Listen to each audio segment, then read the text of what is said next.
હરિઓમ બાળકો, good afternoon. આજે આપણે પર્યાવરણનો વિષય ભણીશું. એમાં પાઠ 13. પાઠનું નામ શું છે? આપણી લાગણીઓની ભાગીદારી. હવે તમે પર્યાવરણની નોટ બનાવી હોય ને એમાં લખતા હોય તો આપણે પ્રશ્નના જવાબ લખ્યા છે. બે પ્રશ્ન એની નીચેથી લખવાનું ચાલુ કરવાનું, અને એક જ નોટમાં બધું લખતા હોય તો નવો વિષય તો નવા પાને લખવાનો, ઉપર લખવાનો વિષય પર્યાવરણ. પાઠ 13 બધી સૂચના લખતો, બધું જ લખજો એટલે તમને ખબર પડે કે આપણે આ વિષયનું અહીંયા લખ્યું છે. અને એક જ પાનામાં બે વિષયનું ભેગું નહીં લખવાનું, નવો વિષય તો નવા પાને લખવાનો. બરાબર? તો આપણે બે પ્રશ્નના જવાબ લખ્યા હતા. હવે પ્રશ્ન નંબર 3. પ્રશ્નના જવાબ લખીએ છે ને આપણે.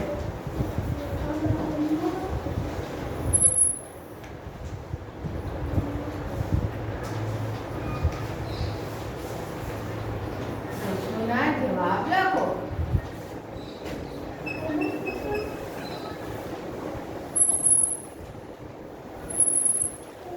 સવાલ નંબર 3. આપણે સવાલ બે લખી નાખ્યા હતા. પ્રશ્ન 1 થી 2 લખ્યા હતા. હવે આપણે આવ્યા પ્રશ્ન નંબર 3. તો પ્રશ્ન નંબર 3 કે તમે કયા માણસોને તમે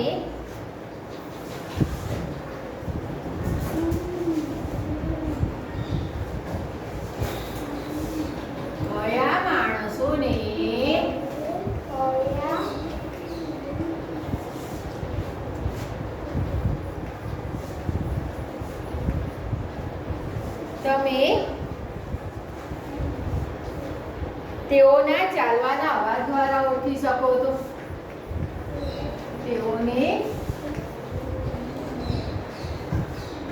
તેઓના ચાલવાના અવાજ દ્વારા ઓળખી શકો છો. અવાજ દ્વારા ઓળખી શકો છો. તો જવાબ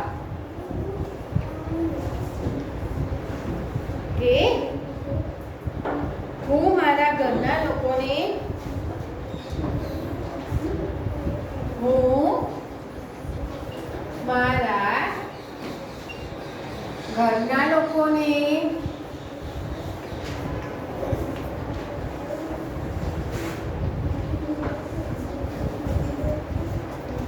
તેમજ મારા નજીકના મિત્રો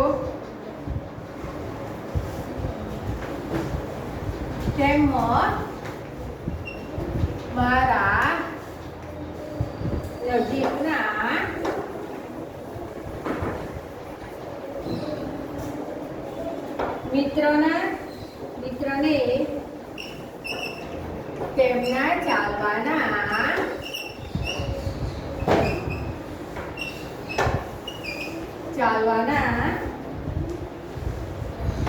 અવાજ દ્વારા ઓળખી શકું છું. અવાજ દ્વારા ઓળખી શકું છું.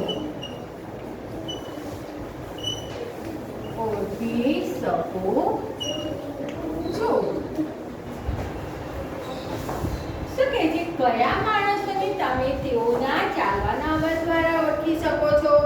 તો જવાબ હું મારા ઘરના લોકોને તેમજ મારા નજીકના મિત્રને તેમના ચાલવાના અવાજ દ્વારા ઓળખી શકું છું. સવાલ 4.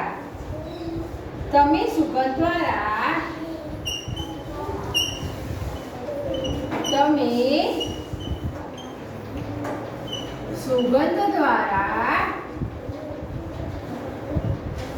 કોઈ વ્યક્તિ તમારી નજીકમાં છે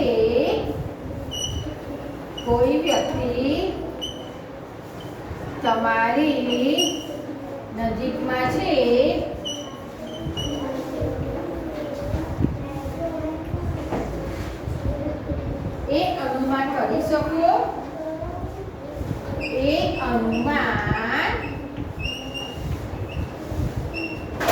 શકો. શું કહે છે કે તમે સુગંધ દ્વારા કોઈ વ્યક્તિ તમારી નજીકમાં છે એ અનુમાન કરી શકો એમ કે આપણે એનો જવાબ જોઈએ. ઓકે, હા મારા પપ્પાને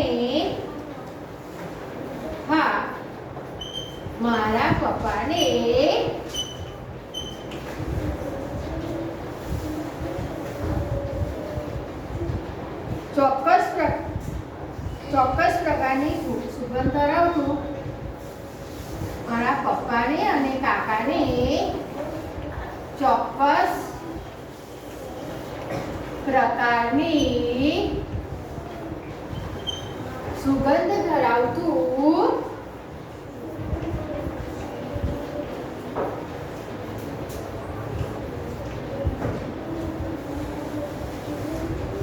પરફ્યુમ લગાવવાની આદત હોવાથી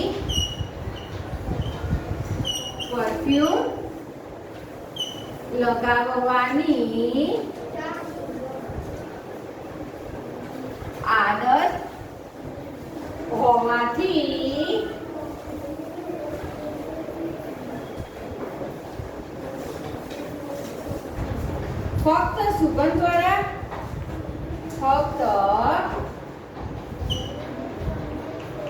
સુગંધ દ્વારા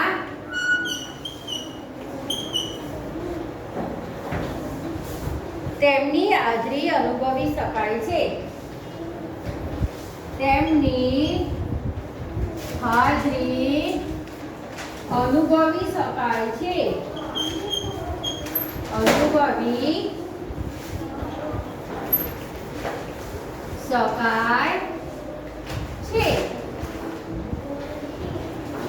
હવે આયા આપણે સવાલ નંબર 5. સીમાના દાદીને શાની તકલીફ છે?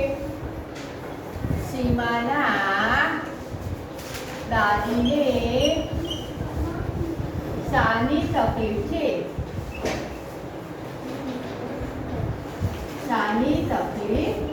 છે? તો જવાબ સીમાના દાદી ઘરડા છે.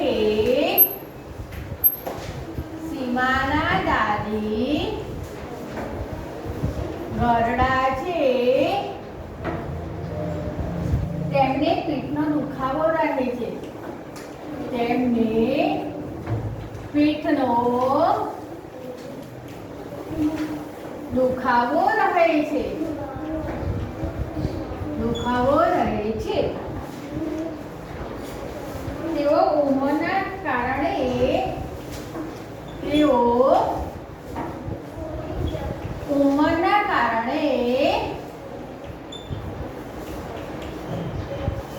સરખું જોઈ કે સાંભળી શકતા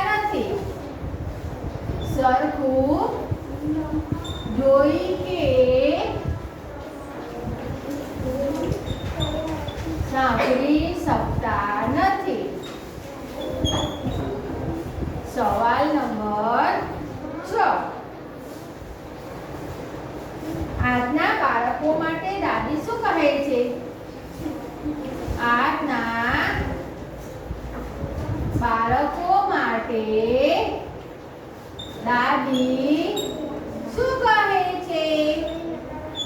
તો જવાબ આજના બાળકો માટે દાદી શું કહે છે?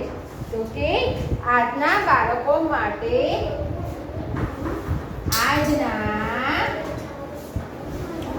દાદી કહે છે કે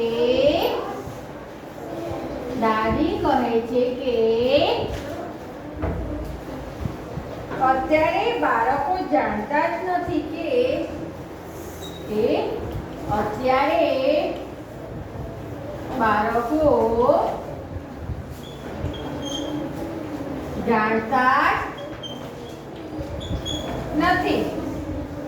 શાકભાજી કેવી રીતે સમારાય? શાકભાજી કેવી રીતે સમારાય?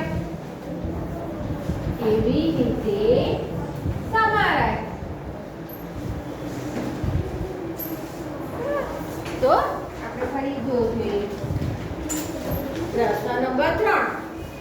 સવાલ 3 કે કયા માણસોને તમે તેઓના ચાલવાના અવાજ દ્વારા ઓળખી શકો છો?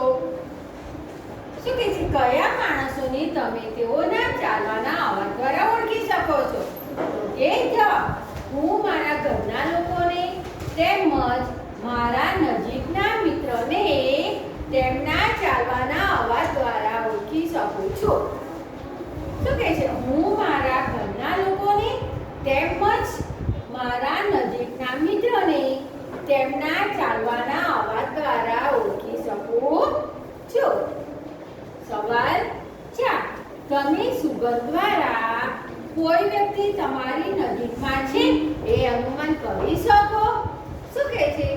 કે તમે સુગંધ દ્વારા કોઈ વ્યક્તિ તમારી નજીકમાં છે એ અનુમાન કરી શકો? એટલે કે સુગંધ ઉપરથી ખબર પડે કે આ વ્યક્તિ આ છે. તો શું કહે છે? હા, મારા પપ્પાને અને કાકાને ચોક્કસ પ્રકારના સુગંધ ધરાવતું પરફ્યુમ એટલે આપણે અત્તર છાંટીએ છીએ ને લગ્નમાં જોઈએ કે બાર પાર્ટીમાં જઈએ તો પેલું અત્તર છાંટીએ છીએ તેને પરફ્યુમ કહેવાય. એટલે કે છે કે પરફ્યુમ લગાવવાની આદત હોવાથી ફક્ત સુગંધ દ્વારા તેમની હાજરી અનુભવી શકાય છે. એટલે કે મારા પપ્પાને અને કાકાને એક જ ચોક્કસ જ પ્રકારનું પરફ્યુમ છાંટે છે, રોજ જુદું જુદું ના હોય. એટલે કે એની સુગંધ દ્વારા ખબર પડે કે હા પપ્પા છે કે કાકા છે. ફરી આપણે જોઈજો કે હા મારા પપ્પાને અને કાકાને ચોક્કસ પ્રકારની સુગંધ ધરાવતું પરફ્યુમ લગાવવાની આદત હોવાથી ફક્ત સુગંધ દ્વારા તેમની હાજરી અનુભવી શકાય છે. સવાલ નંબર 5 કે સીમાના દાદીને શાની તકલીફ છે? સીમાના દાદીને શાની તકલીફ છે? તો જવાબ સીમાના દાદી ઘરડા છે. તેમને પીઠનો દુખાવો રહે છે. તેઓ ઉંમરના કારણે સરખું જોઈ કે સાંભળી શકતા નથી. ફરી આપણે જોઈએ કે સીમાના દાદીને શાની તકલીફ છે? તો કે સીમાના દાદી ઘરડા છે. તેમને પીઠનો દુખાવો રહે છે. તેથી તે ઉંમરના કારણે તેઓ સરખું જોઈ પણ શકતા નથી કે સાંભળી પણ શકતા નથી. સવાલ 6 આજના બાળકો માટે દાદી શું કહે છે? આજના બાળકો માટે દાદી શું કહે છે? તો કે આજના બાળકો માટે દાદી કહે છે કે અત્યારે બાળકો જાણતા જ નથી કે શાક કેવી રીતે સમારાય. એટલે કે આજના છોકરાઓને ખબર જ નથી હોતી કે શાક કેવી રીતે સમારાય. દાદીઓ કહે છે. તો હવે આપણે લઈએ સવાલ નંબર 7. સવાલ નંબર 7 લઈએ આપણે. જો સવાલ નંબર 7. સવાલ નંબર ચલો હવે સવાલ નંબર 7 લઈએ.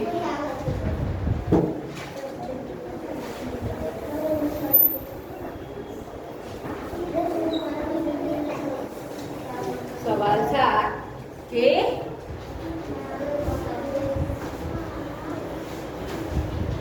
રવિભાઈ શું કામ કરે છે? રવિભાઈ શું કામ કરે છે?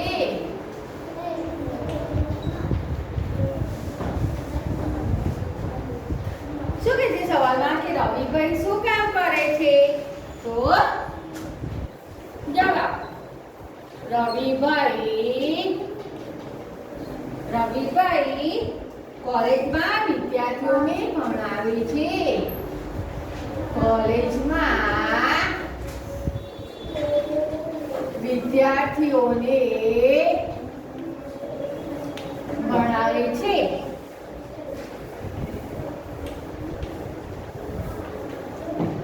શું છે જવાબ? કે રવિભાઈ કોલેજમાં વિદ્યાર્થીઓને ભણાવે છે. સવાલ નંબર 8.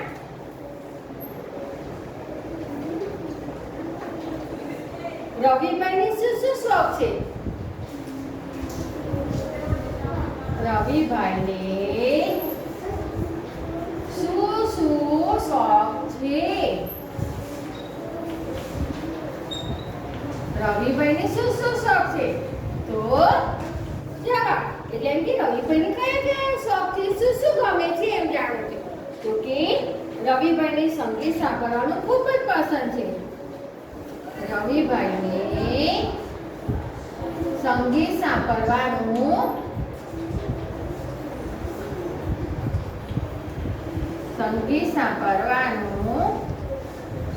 ખૂબ જ પસંદ છે.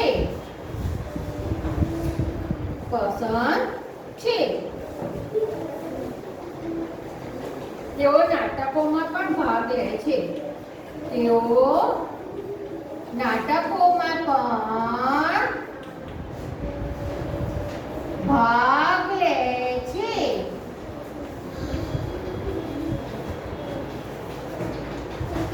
તેઓને મિત્રો સાથે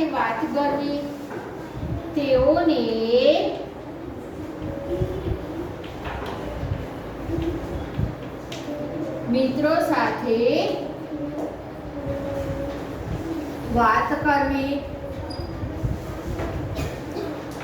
અને તેમની સાથે બહાર જવું ખૂબ જ ગમે છે. અને તેમની સાથે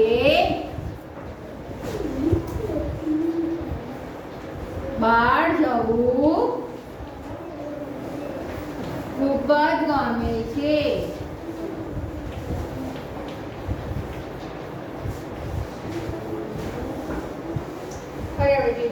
રવિભાઈ શું કામ કરે છે?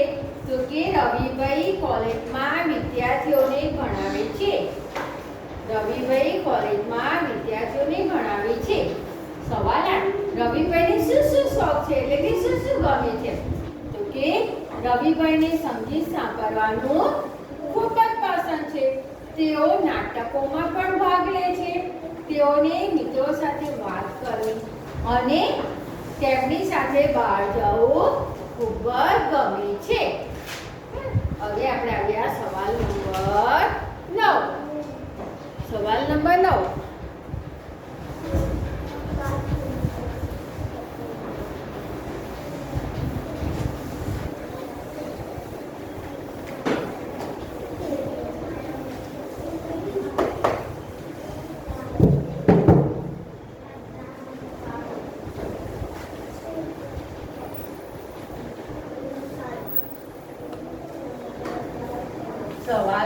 9 આવ્યા કે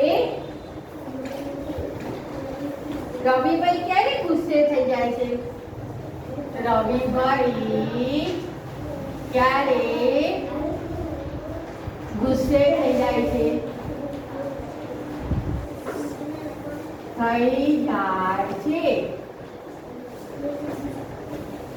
રવિભાઈ ક્યારે ગુસ્સે થઈ જાય છે? તો આપણે તો જવાબ લખીએ.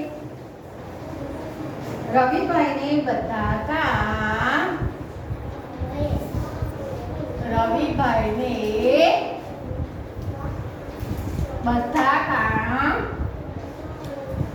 જાતે જ કરવા ગમે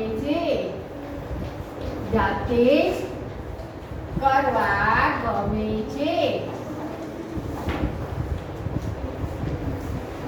જો કોઈ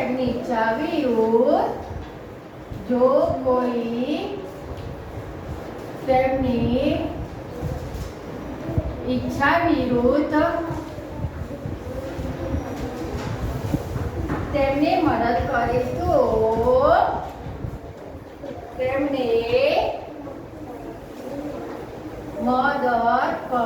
તો તેઓ ગુસ્સે થઈ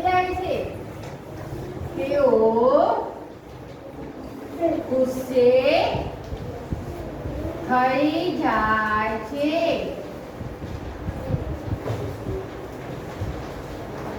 સવાલ 10. સીમા કેમ ખૂબ જ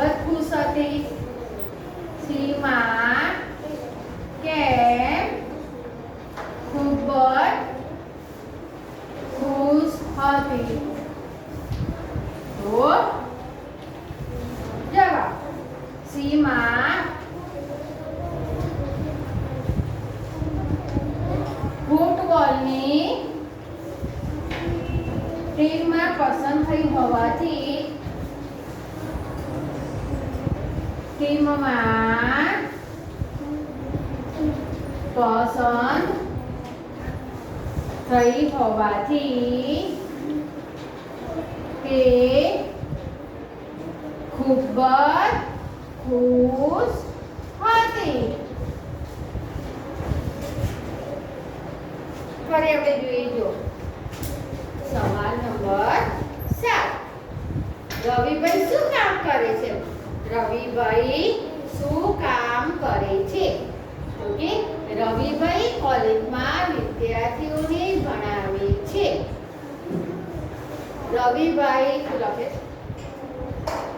રવિભાઈ કોલેજમાં વિદ્યાર્થીઓને ભણાવે છે. સવાલ 8. રવિભાઈને શું શું શોખ છે? રવિભાઈને શું શું શોખ છે? તો જવાબ રવિભાઈને સંગીત સાંભળવાનું ખૂબ જ પસંદ છે. તેઓ નાટકોમાં પણ ભાગ લે છે. તેઓની મિત્રો સાથે વાત કરવી અને તેમની સાથે બહાર જવું ખૂબ જ ગમે છે. સવાલ નંબર 9. રવિભાઈ ક્યારે ગુસ્સે થઈ જાય છે? રવિભાઈ ક્યારે ગુસ્સે થઈ જાય છે? તો કે જવાબ રવિભાઈને બધા જ કામ જાતે જ કરવા ગમે છે. જો કોઈ તેમની ઈચ્છા વિરુદ્ધ તેમને મદદ કરે તો તેઓ ગુસ્સે થઈ જાય છે. સવાલ 10. સીમા કેમ ખૂબ જ ખુશ હતી? તો શું છે જવાબમાં કે સીમા ફૂટબોલની ટીમમાં પસંદ થઈ હોવાથી તે ખૂબ જ ખુશ હતી. ફરીથી આપણે જોઈએ જો રવિભાઈ શું તમારે એવી રીતના બોલું છું તો તમારે લખતા જવાનું અને મનમાં બોલતા જવાનું, વાંચી લખવાનું. એટલે શું થાય તમને મોઢે પણ થઈ જાય ને અને લખાઈ ગયો તમારી જેમ હું બોલાવું તો તમારે જોડે જોડે મનમાં બોલતા જવાનું. તો આપણને તરત સવાલ મોઢે થઈ જાય ને. રોજનું રોજ આપણે ભણ્યા હોય અને રોજનું રોજ મોઢે કરી આપણે વાંચીએ તો આપણું મોઢે થઈ જાય. તો પરીક્ષા આપણે થોડી ઘણી મહેનત કરવી પડે. રોજનું રોજ આપણે ભણતા હોય તો ફરી આપણે જો હવે એક વખત લઈએ. સવાલ 7. રવિભાઈ શું કામ કરે છે? રવિભાઈ શું કામ કરે છે? તો જવાબ રવિભાઈ કોલેજમાં વિદ્યાર્થીઓને ભણાવે છે. સવાલ 8. રવિભાઈને શું શું શોખ છે? તો રવિભાઈને સંગીત સાંભળવાનું ખૂબ જ પસંદ છે. તેઓ નાટકોમાં પણ ભાગ લે છે. તેઓની મિત્રો સાથે વાત કરવી અને તેમની સાથે બહાર જવું ખૂબ જ ગમે છે. સવાલ 9. રવિભાઈ ક્યારે ગુસ્સે થઈ જાય છે? તો કે રવિભાઈને બધા જ કામ જાતે જ કરવા ગમે છે. જો કોઈ તેમની ઈચ્છા વિરુદ્ધ તેમને મદદ કરે તો તેઓ ગુસ્સે થઈ જાય છે. સવાલ 10. સીમા કેમ ખૂબ ખુશ હતી? તો કે સીમા ફૂટબોલની ટીમમાં પસંદ થઈ હોવાથી તે ખૂબ જ ખુશ હતી. હવે નવો સવાલ લઈએ. સવાલ નંબર 11.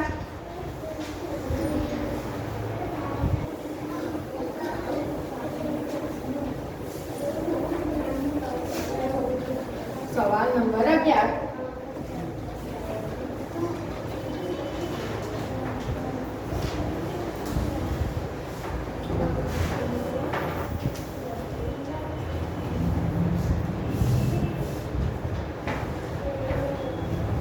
બ્રેઇલ લિપિ કોને કહે છે? બ્રેઇલ લિપિ કોને કહે છે? કોને કહે છે? તો જવાબ જે લોકો જોઈ શકતા નથી, જે લોકો જોઈ શકતા નથી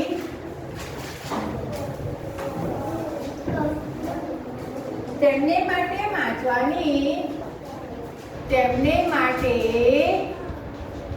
વાંચવાની એક વિશેષ લિપિ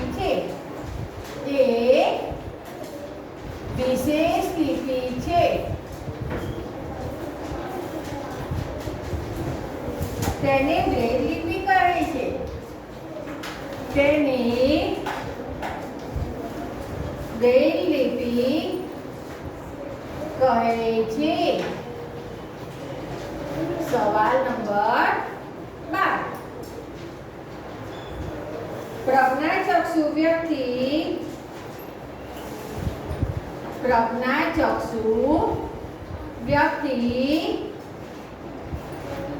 બીજાને કેવી રીતે ઓળખી શકે છે? બીજાને કેવી રીતે ઓળખી શકે છે?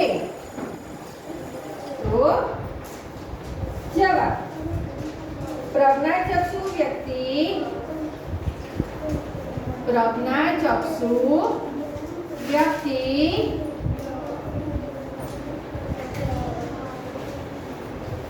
બીજાને તેનો અવાજ સાંભળીને કે તેને સ્પર્શ કરીને ઓળખી શકે છે.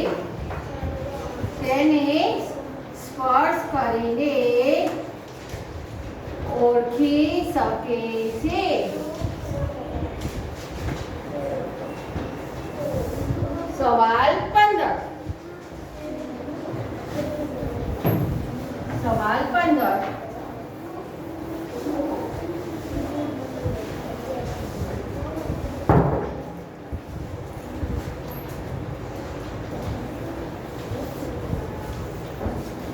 બ્રેઇલ લિપિની શોધ કોણે કરી? બ્રેઇલ લિપિની શોધ કોણે કરી? જવાબ: ફ્રાન્સના લુઈસ બ્રેઇલે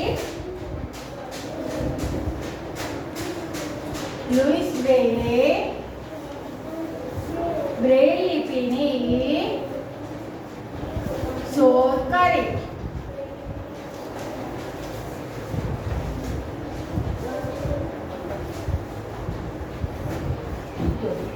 બ્રેઇલ લિપિ કોને કહે છે? તો કે જે લોકો જોઈ શકતા નથી તેમને માટે વાંચવાની એક વિશેષ લિપિ હોય છે, તેને બ્રેઇલ લિપિ કહે છે. સવાલ 5. પ્રજ્ઞાચક્ષુ વ્યક્તિ બીજાને કેવી રીતે ઓળખી શકે છે? તો કે પ્રજ્ઞાચક્ષુ વ્યક્તિ બીજાને તેના અવાજ સાંભળીને કે જેને સ્પર્શ કરીને ઓળખી શકે.